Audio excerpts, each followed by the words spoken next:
Today is Saturday the 3rd of October 2020 and we're chatting today to Trevor Wood.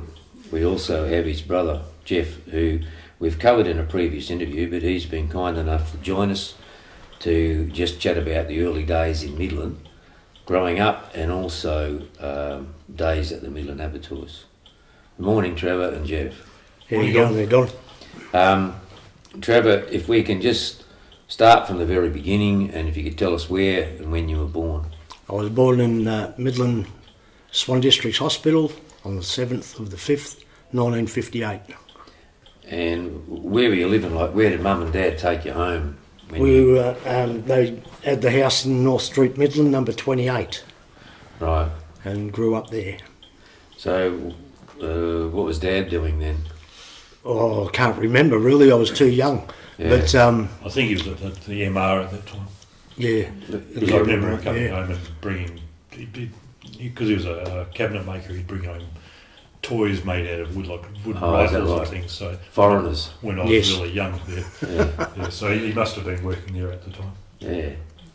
So, and Mum was just a housewife? No, Mum worked, she was at Freecorns, but I think it was called Atkins before that. I'm not positive on that, but I can remember she used to talk about working at Atkins, and then when that was sold, it became Freecorns. Yeah. And that was in Elena Street. Yes. Yeah. Yes. Yeah. So you early growing up, do you have much recollection of the early years prior to going to school? Oh yeah, a few bits and pieces there about the going to the cycling down there at the Midland Oval. Rocky Pool, going up there and having a bit of a swim up there and down the West Midland, down the Westy. Yeah. Yeah. And then, so where did you start primary school? In the Midland Primary School. Yeah, that one there. So what did that go up to, grade 7? Grade 7. I actually went to the kindergarten just around the corner, on the corner there. Yeah. I went there first. Oh, yeah. For a year, and then started at the Midland. So how did you get from North Street to school? Oh, we used to get dropped off at our grandparents' place at number 2 Frederick Street. Oh. And we were booked in there because Mum and Dad were working, because we were supposed to go to Midvale. But there was something to do with the border, but she booked us in at Midland. So, also we had babysitters to start with. I was getting looked after by them, and Geoff was going to school. And then when I started going to school, that was... Was it a good school to go? I loved it. You did? Yeah, loved Midland, yeah. How many kids were in your classes? I averaged to about the... 35? Yeah, 30, average to the 30, yeah. Do you remember who the headmaster was? Malloy. Malloy? Yeah, Molly Malloy. And before him was... I remember all of them. Yeah, before him was... I can't remember his name. From when I started, it was Mr. Collins, and the deputy head was Mr. Appleby. That was him, and Appleby. then when he moved on, it was Mr. Shimmings. Yes. And I think the deputy then was Mr. Hanton, and after that then it was Morrison Malloy. Jeez, there was quite a few. There was, yeah. That was over Malloy 7 years. My 7 years, it was just Malloy. Oh, yeah. Yeah. And did they have much caning going on there? There was corporal punishment? Oh, I never got caned. I must have been a good boy. Not at primary school. Anyway. Not in primary school. Yeah, no, I don't remember ever getting caned down there. Yeah. But, so you obviously got through your studies okay? Yeah, except for the last year, grade 7, just at the end of the year, we were down the Westy having a bit of a swim, and we were having a game of chasey, and I hit my head underneath the jetty and split my head open, and I ended up with about 30 stitches in my head. And the chap that pulled me out of the water that day was Peter Lidlow. Yeah. So. Well, you were pretty lucky. How did they get you to... What hospital did you go to? I ended up down at Dr. Hinkston's and got the stitches done there.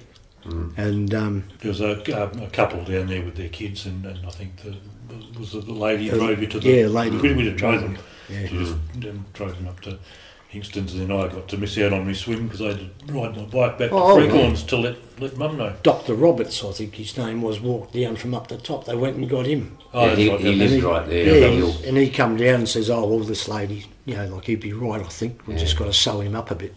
Where was Dr. Hingston's rooms? Do you remember? Yeah, right next door to the bowling club, or Yeah, thereabouts. corner of Keene Street and Morrison Road. Oh, right. Yeah. Yeah. So the Westy was a pretty popular spot for kids. In Oh, yeah. That was our main swimming hole. How did you get around in those days? Oh, push bike or walk. That was it. Mainly Did you have bike. gears on them in those days? I had 3 gears on my Stingray or So whatever who's they the were called favourite, it. Sonny? I have no gears.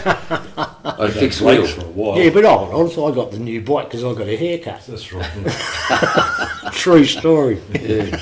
Jeff wouldn't get a haircut, so So they had a couple of jetties there. yeah. There Just was describe what the Westy was like. Oh, yeah, there's change rooms. There was change rooms there and toilets. And then you had the jetty with the diving board. There was a 3 metre diving board, I think it was. And just a normal board. Then there was the ducks pond, we used to call it, with the jetty going out of there. And then just over to the right from there was, what do you call it, Jeff? Looney's jetty. Which was a little small, like a boat ramp. Loonies. Jetty, because you had to be a loony to jump off the trees next. Yeah. What'd you have, ropes? I had ropes there, yeah, and across the river we had ropes. Do you have snags? There would have been a few snags. There were, and I can remember one kid, I can't remember his name offhand, but we acquired some grapes and watermelons from across the river. We found them, and we were coming back, and there was this loud bang, and I got this a bit of a pain in the backside, and so we jumped in the river and off we were going, and one of the kids decided not to jump down the bank. He just dived in off the edge and ended up getting skewered there. He was stuck on the tree branch that was sticking out. Did he survive? Yeah, well, we thought he died because we hadn't seen him for a few years, but there was a boat coming down the river, a little dinghy, and these people got him and got him off the snag, and then got the ambulance down there and took him away. Yeah, it was about 5 years later, maybe longer. I was down Midland, this kid walked past me, or a young fella walked past me, and said, "How you going?" I thought, "I know you," and he told me his name. I'm sorry, I just can't remember it, but it was him. It was him. And I says, "I thought you were dead." So you said after you acquired the grapes, how did that work? Oh, Getting grapes and watermelon. Well, made you go to the toilet, I can tell you that right now, after you eat a fair few grapes. Did you eat them over there, or did you bring them across the river? Oh, you'd bring them, you used to float across the river with the watermelons, because they used to float, you see. Yeah. And you said you got a pain in your backside. What happened there? Oh, a bit of saltpeter, I think it was called. So someone shot you? Yeah. What was that, with an air gun or something? It'd be a It little, was just an air rifle. With little an air 410, salt in yeah. it. Little So that was the salt. owner of the property? Just- Yeah, it would have been the farmer. Because we're picking the grapes that we like, and he was over the other side picking them. Open up the vines, and there he is looking at us, and off we went. I think it was a habit of most kids that went down there. I think every kid done it. it. It was always a challenge, I think, Yeah. to get across there. A lot of fun. Yeah, So, we used to have a bit of it. Yeah. What else did you do for entertainment? Like you would have gone to the pictures? Yeah, went down the renowned theatre there, and remember the Tarzan movies. No, Didn't like They were them. the favourites. I didn't like them at all. They were mine. This was on a Saturday, wasn't On it? the Saturday matinees. I was happy for the Three Stooges. Yeah, Yeah, they were pretty popular Yeah. in those days. and no, I like my Tarzan ones. Dean Martin and Jerry Lewis. Yeah, they were there, yeah. Yeah. So you don't remember going to the town hall? Yes, went there for a few little shows they used to put on. The school used to, like, they'd have the puppet shows or something like that. Oh, yeah. Pantomimes. Yeah, They yeah, used to they Oh, used yeah. to do that, the little dances or What whatever. about they- pictures there? The town. Oh, yeah, I did go and see, what's his name? Was it Albie Mangles? I think he put a show on. Yeah. That Can was, you just go back to the Westy. In the 50s, there were a lot of floods. yeah. Did you stay away from the floods? Well, I was born in '58, so Yeah. But Yeah, we I used never to see seen the them. floods when we were in primary school. Because over the road from the primary school, there was like an open, next Yeah. to where that Will's factory was, down there. Yeah. And you walk come out from primary school, and that would just be flowing so fast, just Yeah. so much water. Yeah. But those floods, I remember the Pretty jetties strong. being underwater. yeah. Yeah, But we wouldn't actually go to the river in winter when it was flooded. But you could just see different areas in Midland Yeah. where you could tell it was flooded. Yeah. Or you could look out from primary school and you could look across the fields to the river, and it was all underwater. So you finished your primary school. You got through primary school. You survived that. yeah, yep. And they passed you off to go to high school. Yeah, I went to Governor Stirling Right. Senior High School there. Well, quite often I wasn't there because I was too busy going into Perth to go to the pictures there, or go up to. It was learning. You know, you'd go to the museum. Yeah. Yeah, there was a few of us: Lenny Patton, Michael Ferguson, Jeff Brady. That's just a few. Did they never come looking for you? Well, not really, because Jeff used to be able to sign Mum's signature, and I used to always have a note. To say why you were away? Yeah, I was always crook. Was it just I was a very sick child at the age Was of it- 13. Was it just for one day? that No, a couple of times I'd done a week or two off, and I just didn't like high school. I wasn't interested in it. So what year did you go through to? Second year. Right. Yeah, I left about halfway through second year, I think Yeah. it was. Do you remember who the principals were in those days? Oh, no. Because it was quite a new school. Yeah. Oh, Mrs. Watts, what was she? She was a. I remember her because I ended up going to the Abattoirs Yeah. and working there, and Mum thought I was going to school. And I walked in the Freecorns there one day, and this Mrs. Watts was standing there talking to Mum, Oh yeah. and Mum said, "This lady wants to see you." And I went, "Oh, right." And she says, "Why haven't you been at school?" And I says, "Well, actually, I've been going to work." And she says, "I think you better have a day off work and come and see me. We can sign you out." Oh yeah. So, and Mum, she knew I wasn't going to school, I reckon. She knew I So, was so going to you work. would have been what, 14, 14. so 13, 14 at 14, least. yeah. And did you get involved with any sports? Yeah, played basketball, footy for Midvale or Midland, and then went to Midvale. Which grounds did you play on Oh, in Midland? the Midland Oval, and What was the Midvale one? Sterling Park or something? I can't Midvale. remember. Oh, that was over near the Marsling. Yeah, once. Yeah, Still, it was Sterling Park. Sterling, yeah, And yeah. then it was Pawley Park. Pawley Park, that's the one that I remember, Pawley. Yeah. Yeah, played basketball for Swan Valley Saints. Started with the Urchins, actually. Where was that? That was here in Midland.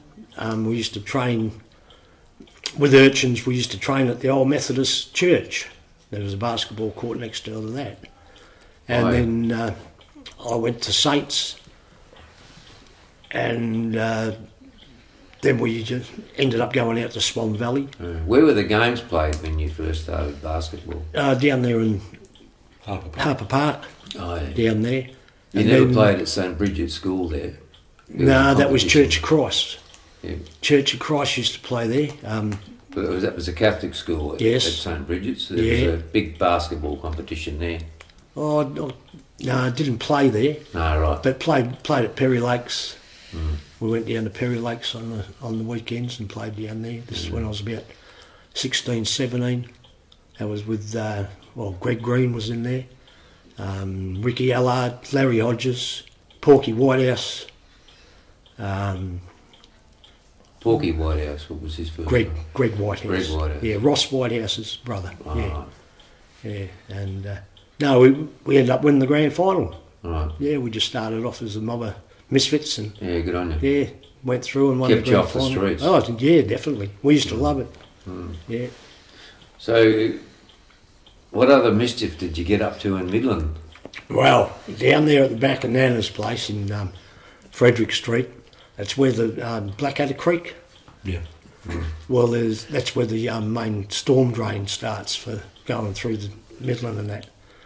Well, we wouldn't actually walk the streets. We'd be crawling through the pipes, going all the way under Midland and coming out of the manholes anywhere we wanted to come out of. We'd go right out there to Peter Lidlow's place on the Crescent and come out under there or out there. How big was the drain? Oh, the main one was you just couldn't stand. It was quite big, the main drain. Once you got through Midland and went under the Midland Oval, it was quite small. You had to crawl. How did you know where you were? We didn't. We didn't initially. When you first go through the pipe, it's from Frederick Street down towards Flash Cycles. It's quite a large pipe. Once you get under Midland, under Great Northern Highway, it's a massive, big square pipe with all the other pipes coming in from both sides. So you could actually stand there and you had headroom. And it was quite probably 30 foot long and probably 10 foot wide and 10 foot high. This is like a big sump. This is a big sump under where. That's where it went square. Next to where Flash Cycles was. So as it turned and went up the avenue, that was the bit that was under the highway, the road. How far underground do you reckon it was? Oh, it's only 6 foot. Yeah, 6 foot underground. 6 foot to the top of that, and then it would go down lower. Climb down a little. How could you see? Torches and matches. Torches. Yep. Torches and matches. So the water would have been flowing towards Frederick Street from the centre of Midland. And it was all coming off the streets. Yep. Yeah, we didn't really go there in winter. No, so this would have been summertime, but there was still water in there. Water. Yeah. Cockroaches, snakes, rats. Rats, yeah. Truly. Yeah. Never thought of that stuff. Rubbish, broken glass. Were your feet covered? Yeah, mate. Yeah. Always made sure you had shoes on. Yeah. So how far through, like from Eddie Barron's, where Eddie Barron's shop was, on the corner of, or near the corner of the Avenue of Great Northern Highway. So where did you go any further than that? Yeah, right underneath the oval. Well, from there it went back to a large round pipe which went up the avenue. So up to the start of the oval. Once you got to the oval, it turned into a small pipe which you had to crawl through. You couldn't stand up, or you couldn't, and that went all the way under the oval to the Crescent, up to just outside of Lidlow's house at 47. Yeah, number 47. So once you got there and you come up that manhole, you'd be on the Crescent. So the manhole pushed up. Yep. Did you know that when you walked through the? No. You didn't know how. You thought you would have to walk back. We thought we'd have to go back. Actually, we never went any further, did we? Only that's as far as we wanted to go, because after you got that, it's just a pipe. This was more interesting because we knew what was above us. So no one knew you were there. No. And anything could have happened, and they probably would never. No, have found you never done it on your own, really. Yeah, but You never done it on your own. Yeah, but both of you. Whole group of children missing. Group of children missing.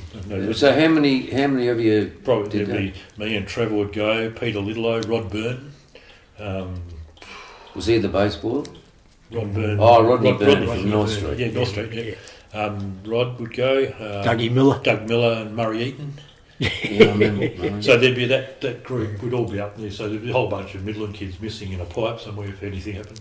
So no one would know we were there. No one, because we didn't tell anyone. No. So you didn't walk back down the drain to we used to come out. Come out at the Crescent and walk. And then we'd walk back through Midland. Yeah. Were there many other drains around Midland in those days? That was the main closed drain. That was the pipe, Yeah, that was the main closed drain. All the others would have been just small stormwater drains, which all would have come into that main open drains. Square. Yeah. The rest were all open drains, which were a lot of fun as well. So, and the tracks. I think I mentioned the tracks last time. That was next to the tennis courts that were in North Street. I think I also said a lot of the streets had a tennis court in them back in those days. So we had tennis courts down the road, 2 houses down, and what we called the tracks, which was like 4 empty blocks, but it had tracks through them where Yeah. people used to cut across. Yeah. Well, we had a Well, great we used time to down make there. them. Yeah. And ride our bikes there, and you'd go catching tadpoles. Oh. And we'd just have a ball down This there. is the drain at the foot of North Street. No, this is just a vacant block a few houses down from us. Oh, The yeah. drain at the end of North Street was... It was behind places. Mr. Place Yeah. helped us put out a fire that me and Trevor lived there once. Where did Mr. Place live? Right on the Right in the corner of North Street, Hammersley. Hammersley. Yeah, So- that house is still there. Yeah, and the Surrounded by units. Beautiful house. And the open drain is down into the next section, past Hammersley Right. Street on North Street, and that follows the Crescent. Followed the Crescent. Yeah, right. And we That's used to- around where Morrison Lodge is. Yeah, Yeah. yeah, we used to spend half our life down there. Winter, Yeah. summer. It's quite deep. Yeah. Yeah. And we used to dam it and make dams. Make Yeah, it deep. dam it off. Yeah. Yeah, a lot of fun down there. And Rocky And- Pool, that was brilliant. Freezing Oh, cold. where's Rocky Pool? That's up on top there, Swan View. What's the name of that road that goes down to there? I can't remember. Peachy Road. Peachy Road, that's it. Peachy, that's it. Because you can get a fixed Yeah. speed going down there on your bike. Yeah, Rocky Pool. Used to go swimming up there, camping. Can't believe we swam in that. It'd be freezing cold. I reckon. Went up there camping one year, and me and young Waghorn, Barry Waghorn, and another young chap by the name of Ernie, and another one, Jeff Bray.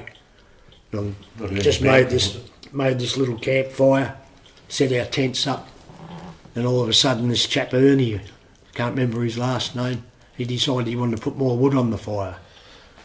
Well, the fire brigade come along, so we nearly burnt out all the John Forrest National Park. But they put it, Was this in the summertime? yeah. That was before the big fire bans. were But on. yeah, this is back in the days you still had firecrackers and Yeah, right. you know like Guy Fawkes night. But Did you have a Guy Fawkes? Did you have a bonfire in the backyard? At yes, we did many a time. Yeah, we And used to have- everybody else had one too, so you know, Terrific. Cracker night. yeah, loved it, absolutely loved it. Yeah. Yeah. So was anybody injured with Only the old man when he decided to hold the fort and he bomb up one day and burned his finger.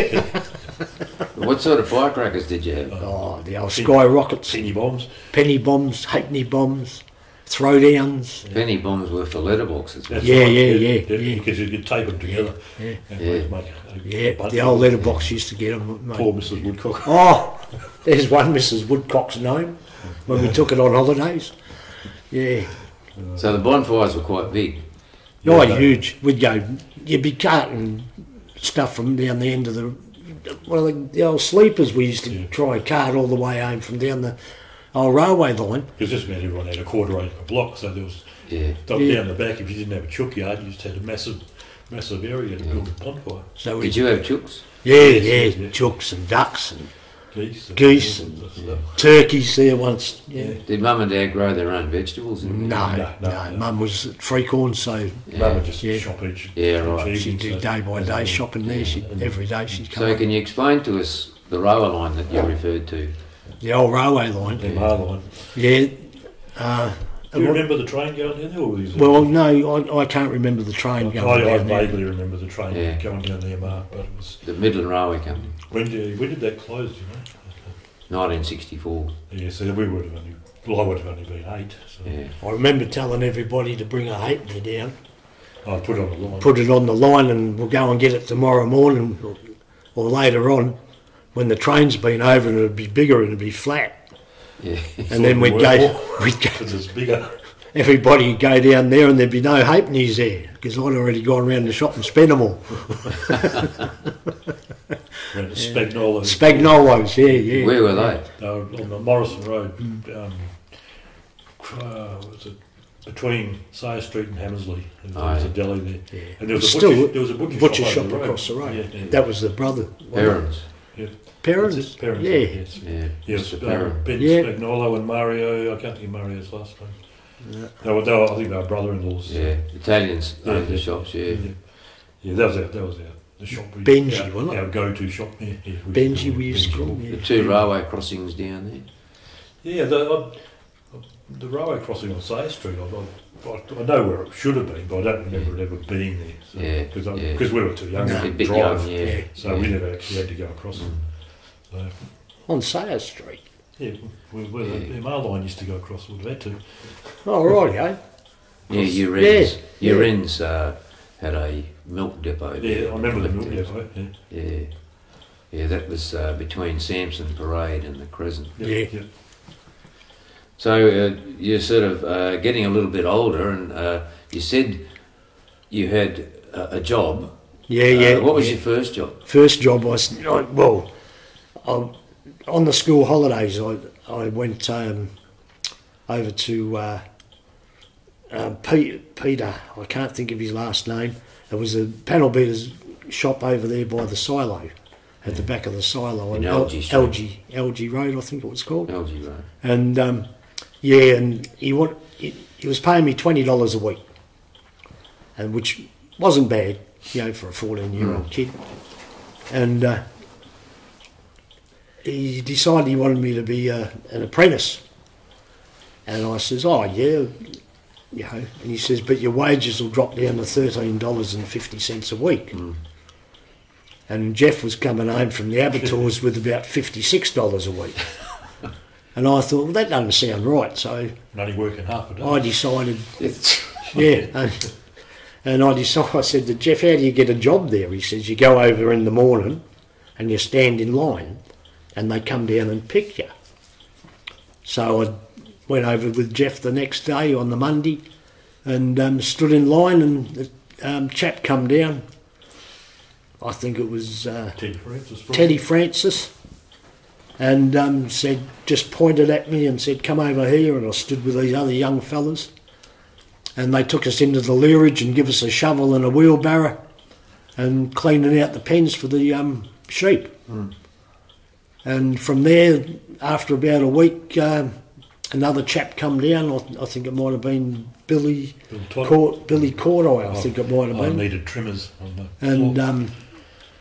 He picked me out, and I went up to the mutton floor, and that's where I ended up. What was the criteria for picking you out in that line? Oh, if they needed casuals for the day or someone. But if you had 20 blokes there, how many blokes would you line up? Oh, there was a lot of women, lining up for labouring jobs on the sprays or.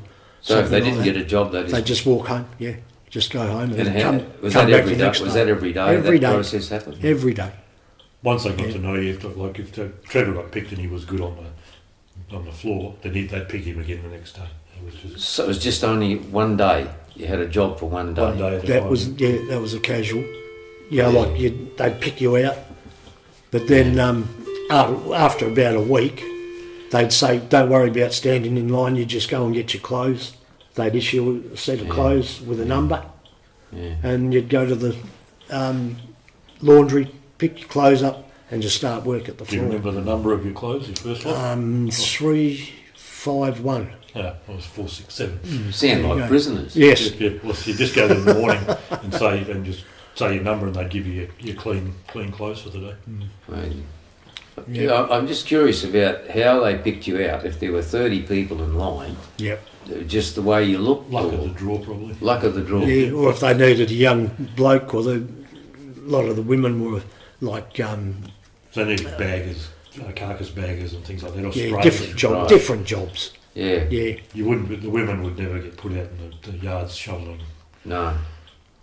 So how many days did you go there? Just rock up? Oh, only for the first week, and then they just told me, just get your clothes and come up to the. Once you prove yourself. Yeah, pretty much. Yeah. That's about it.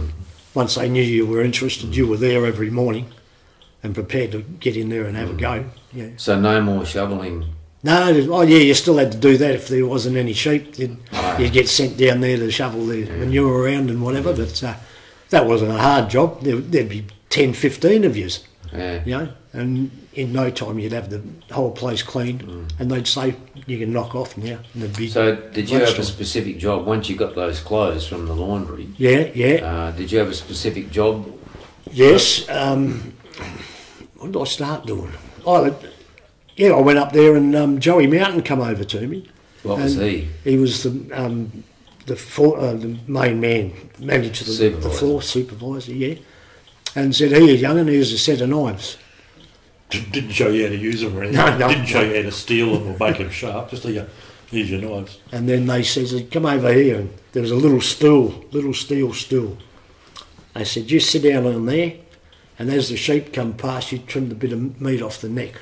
And I thought, all right then. So I sat there and I'm sawing away, and the knife, I didn't know if I was using the back of it or the front of it.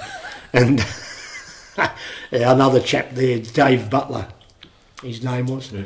He passed away now, but he turned around and handed me one of his knives and showed me properly how to do it. You know, he says, you don't cut it like you're cutting something. He says, you just hold the meat and just push the knife through.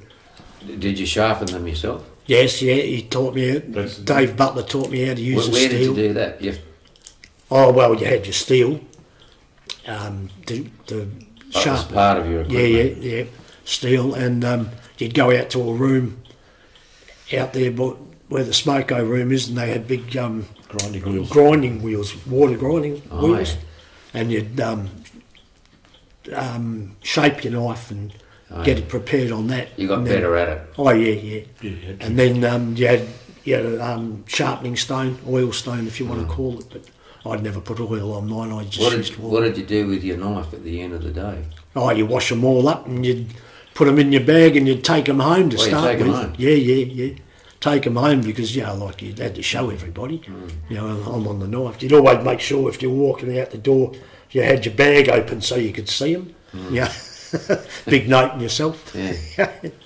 But other than that, you had lockers. As soon as you got a knife, you were on a senior wage, even if you were 15. What were you classified once you got a knife? Trimmer, yeah. Trimmer. Yeah.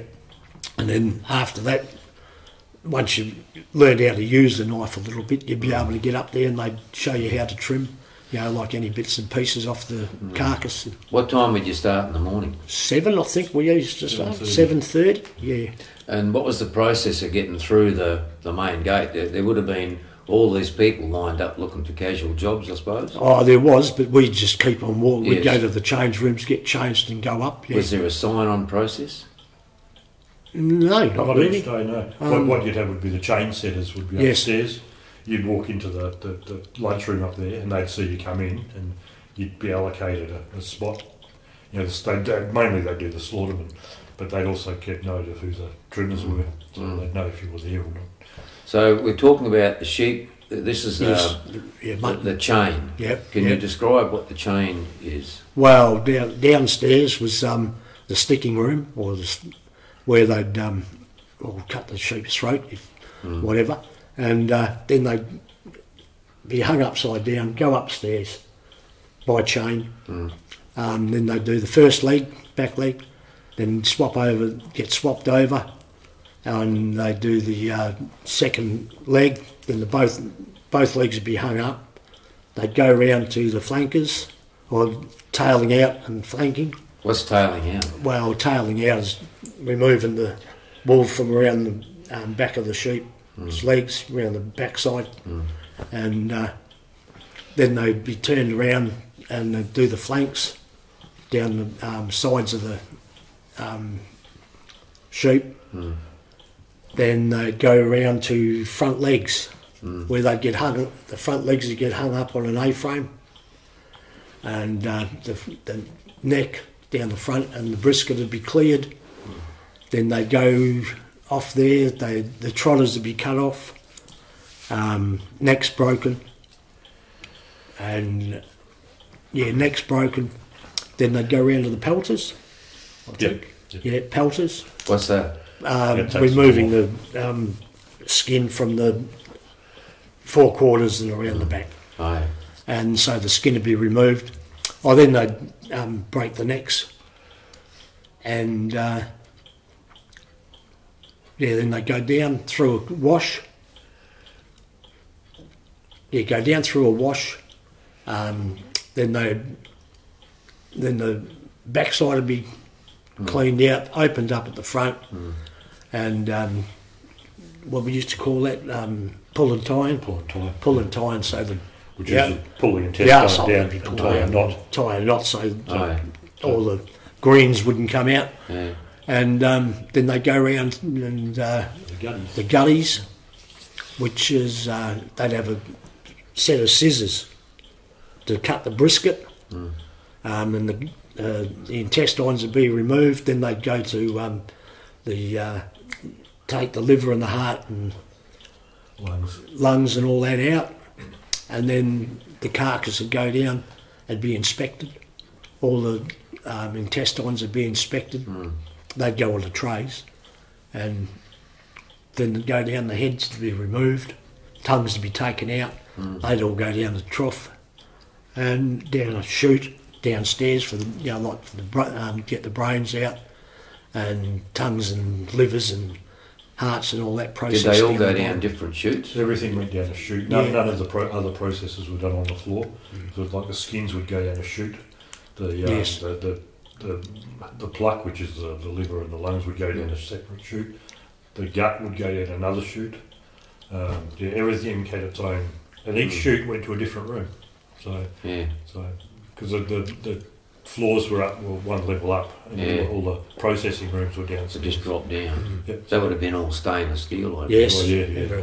Getting back to this chain, how many blokes do you reckon would have been on that chain floor? Oh, well, if there were four chains running, number one used to run a 51-man team. 51. Chain So- 2 would run 51. Yeah. Three Chain and 4. 3 would be 42. Yeah. And then the learner's chain would be they just about run. 12. Yeah, but 12, maybe 18. They'd bulk it up because the experienced slaughterman would be teaching the newies. Oh, So yeah. it'd still be that same number on the chain as number 3. And that's just slaughts.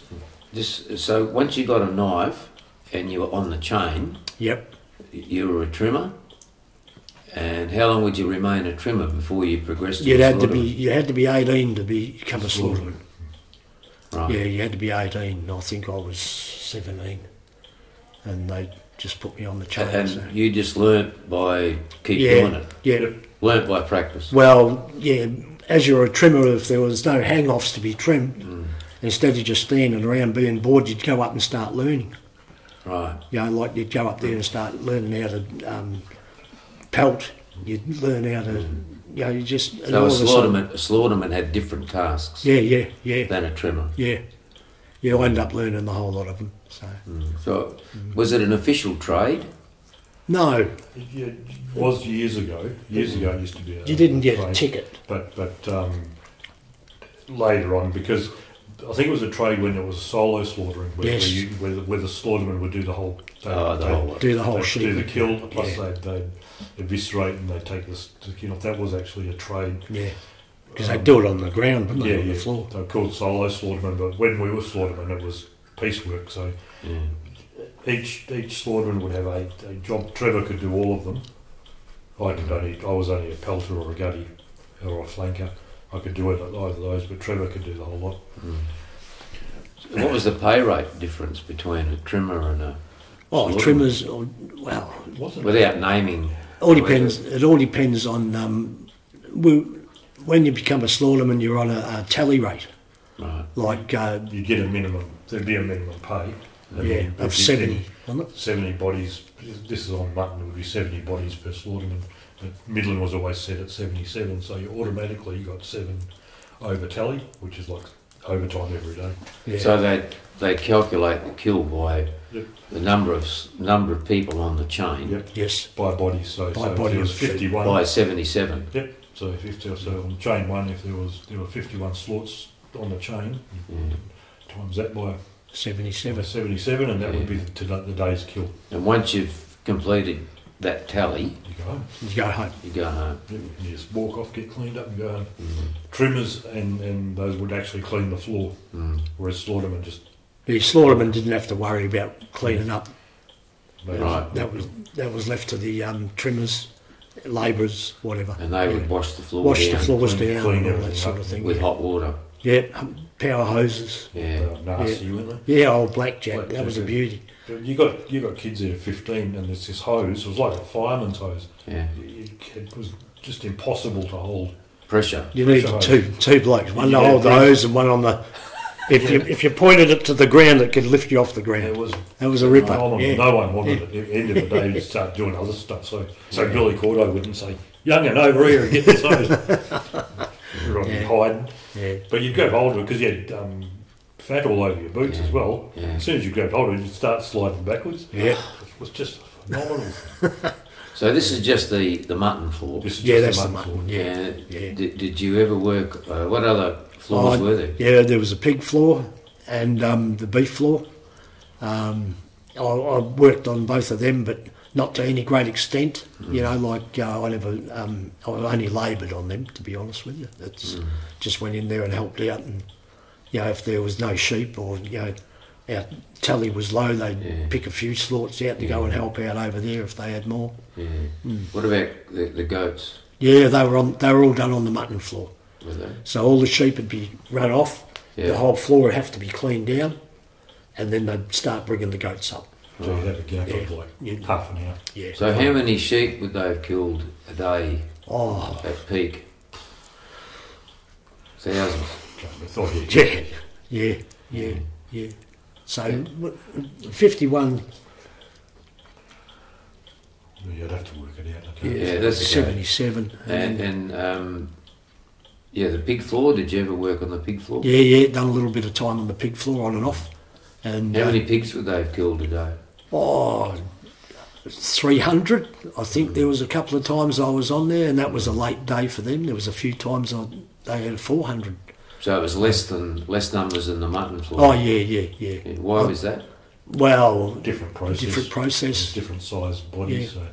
So Smaller floor. area floor. Yeah. They could only go at a set speed.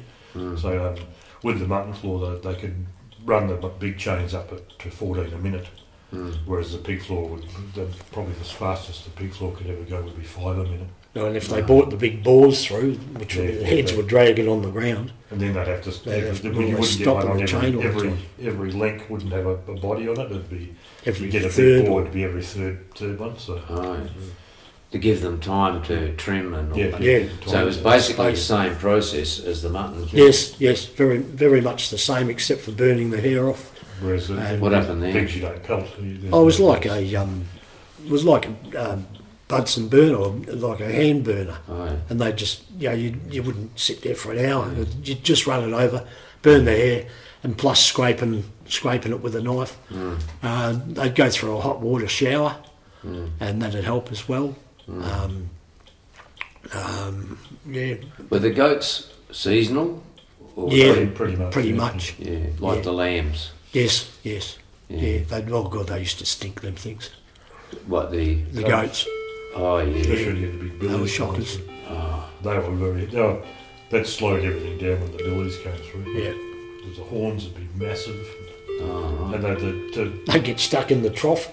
To pelt goats was after a while you just had to knife them off. Yeah, with sheep you could punch the side and then pull the fleece. With goats you couldn't do that on the billies. You'd have to actually knife the whole lot off, which takes unless you're really good at it. Yeah. And with when you have to do that, you've got to be able to use your knife both hands. So if you're right-handed, the right-hand side's great. As soon as you turn it over to do your left hand, it's a lot more tentative. So I was pretty antidexterous or something. They were upside down, weren't they? Yeah. All the carcasses going through. Heads to the bottom. Back legs up the top. So how did you get the horns off the goats? Big pair of big scissors, like bolt cutters. Yeah. With a claw on it. Yeah. And that's same with the rams. Yeah. They used to do if they were too big, they'd just leave them on and they'd just be disposed of at the end. They couldn't use it for anything. So no, they couldn't use the horns. No, because they couldn't get them off. They'd have to. I think they could, if they dropped them down the bottom, they could use a saw to saw them. I think the horns went to the byproducts anyway, didn't it? Yeah, all went down. But if they were the big, like you get goats coming through, and the horns would be like 6 foot across, both sides together, and so they'd have to just drop them on the floor. Well, they wouldn't fit down the chute. No, then they'd have to take them down manually. But the scissors would never cut those horns. So, do you know much about the process in the byproducts? No, I didn't really work down there much. No. But all the stuff off the floor, yeah, the stuff that was valuable, It went into the To different rooms. different rooms. the byproducts. There was like a corkscrew, Yeah. like a big auger, Mm. and everything used to get put into that, Just take And it it was All all- waste, just waste. and it was all minced, yeah. minced up, going down Yeah. to What the about byproducts. Yeah.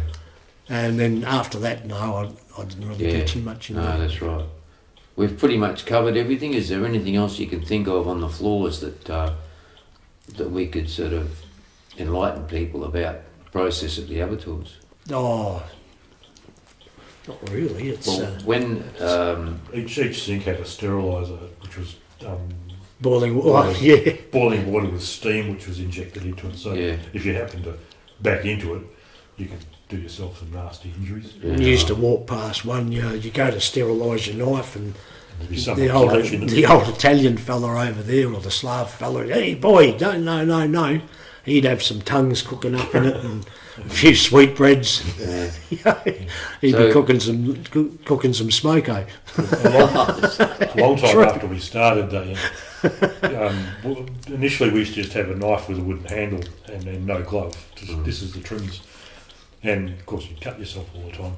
And then eventually they brought in mesh gloves. All trims Yeah, had to wear a that's mesh right. glove. Yeah, Oh, yeah. yep. They stopped having a wooden handle because it was a health risk, and your knife had to have a hand guard, because the old Green River knives were just a straight wooden handle. If you happened to hit a bone when you pushed in, your hand would slide down the handle. Yeah, many a time. So they made you put a little guard on them after that. But the chain gloves, you put a rubber glove underneath them because they're quite annoying. Used to Oh, pinch you a And bit. so you'd put your whole hand in the steriliser. Because you had a rubber glove, Yeah. it didn't matter, and then it'd take all the fat out.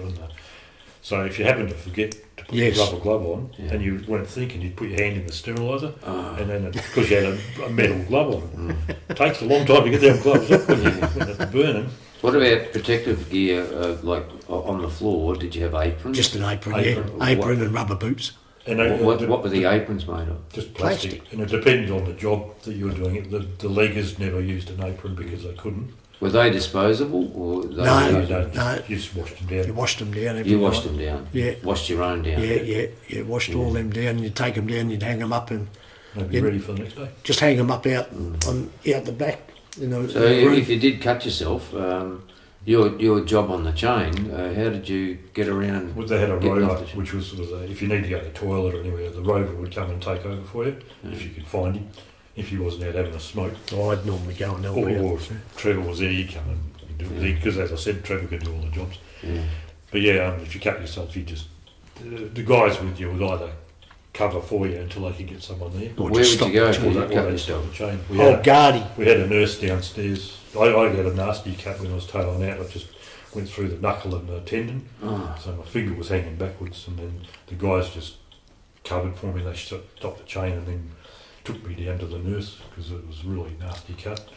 but she wouldn't have stitched it up. No, No. she just wrapped it and then they arranged for you to get taken to the. I had to get arranged because it was really quite bad. Yeah. And they arranged. So I think one of the office people took me to the St Andrews, where they stitched me up, and then a week later they found out that they hadn't noticed that the tendon was cut. Oh, So I was actually off for a long time. you have no effects of that. Yeah, I can't bend my finger. Oh, there you go. I've got no top joint. There's no knuckle there because That would have been covered by workers' comp. Yeah. Yeah, it was. I was actually off for a fair while with it, Yeah. but I couldn't do anything. It wasn't like it was a fun time off Had a work. few nasty Because cuts they there. bandaged wrapped right Oh, up. yeah. It was quite nasty. How long were you off, do you reckon? 18 months God. because of the tendon. Because I think if they'd found the tendon initially, they could have just pulled it up, sewed it, and it would have been like 3 Oh, weeks. okay. Because they'd sucked back into the hand, they had to open up the whole finger so they could try and pull it back up again. They could only get it up to the large knuckle. So they had to wait for all that to be. They had to go to physiotherapy and everything for it. So were there many I saw- major injuries on the chain? I saw some There was a nasties. few. I saw, Greg Lamb, yeah, he walked past me and he's holding his arm, left arm. just opened it. I said, "What'd you do?" And the bloke next door to him, a knife had slipped as he was doing the front leg and dug in, and his muscle was actually hanging out, left muscle. There's Yeah. a photo of me and Greg Lamb and Ken Malauskas. Ken Malauskas, yeah. Leaning, it's on the Remember Midland side, and it's the three of us. We're all bandaged up. That is the cut that I was just talking Right. about. Ken had done the same thing to his little finger, and Greg Lamb had the side of his arm opened up. They're all leaning on Greg Lamb's brom, all got bandaged up. And down at Midland Gate. Yeah. Quite a hazardous job then, wasn't it? Yeah. So that's the sort of thing when after that they decided to bring in these mesh gloves so you wouldn't get all these cuts and things. Because I was off, I had quite a few cuts. Yeah. No, I never went on Coldpoke.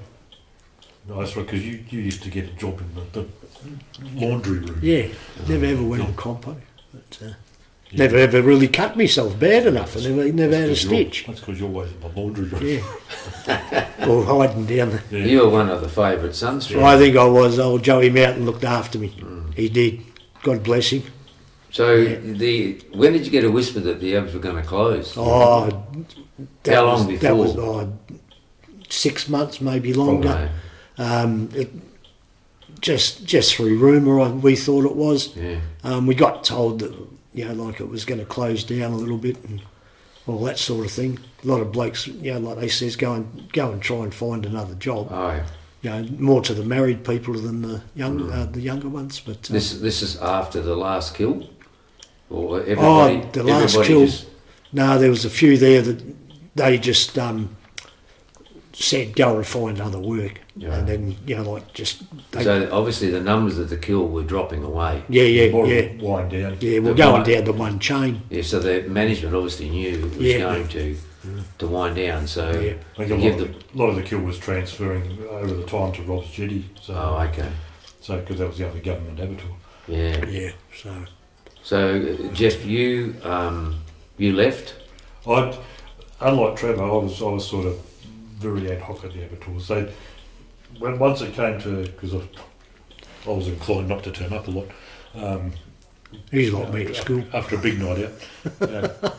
Oh. Once the season was over, they put a lot of the slots off. Yeah. So I would generally get put off. Trevor wouldn't. He'd go and work in the laundry. But then once the season started again, I'd go back and work again. So I was more casual. Yeah. I'd go and get it. They put me on full time again, but it only worked for the season. So you weren't up there when the last. You weren't there when the last. No. I wasn't there for that last 6 months. I think I was roof tiling at the time. No. And then we did the night shift at Rob's Jetty. Yes. So I actually went back to do the night shift with these guys. And Trevor, when the axe eventually fell, so some blokes were redeployed, were they, or they just had to walk out the door? And just walk out the door as far as I knew. Yeah, that was it. And you were one of the ones that stayed on? Yes, I was about the last slot to walk out the place. Joey Mountain, he needed a lift home and he needed to be taken to the races every time there was a race meeting on, and I had a licence and me and him would be walking around the place just making sure everything was right and cleaned up properly. And, and then one day he just walked in and he says, this is it, this is our last day. Is that right? Yep. And I said, well, fair enough. I better find myself a job. This would have been about, 79? I can't remember what year, to be honest with you. I can't so remember. How did you feel when all this was over? Were you relieved to go? No, because I didn't know where I was going to go or what I was going to do. Yeah. I ended up going on the dole. I went down the dole office and they said, what else can you do? And I thought, well, not much, this is all I've really known. But I did have a window cleaning business and I used to, even when I was at the abattoirs, I used to work for a bloke by the name of George Moore as a cleaning service. And I'd knock off from the abattoirs and I'd go over to Freecorns and clean their shops with the polishers and all that sort of thing. So you would have only been in your 20s? Early, yeah. When this all happened? Early 20s, yeah. Yeah, so it would have been quite, for some blokes, quite traumatic to have to leave. Oh, I was pretty well right. I was still living at home with Mum. Yeah. See, so it wasn't as if I had to pay big rent or anything like that. As we said, it was more of a trauma for the married guys. That was what they did. They were meat workers. Yeah. And the only options in Midland were the railways or the brickyards at the time. So. Did many blokes transfer to Rops? Were there many opportunities down there? Not really, because they more or less had their full teams down there. Yeah. A few of the blokes did go down and work the day shifts. Warren Morrison and Lurch. What's Lurch's name? Can't think of his name. He actually did the day shift. Yeah. Because me and Macbeth went down and did the day shift for a few years. Yeah. Simon. Yeah, he went down, I think. He come down with us on the night shift. Night shift, yeah. Well, I've really enjoyed the chat today. There's some interesting stories of growing up in Midland and your time at the Abattoirs. Thanks very much for chatting to me. Not a problem. And good luck. No worries. Thanks, Geoff. Thanks, Don. Cheers.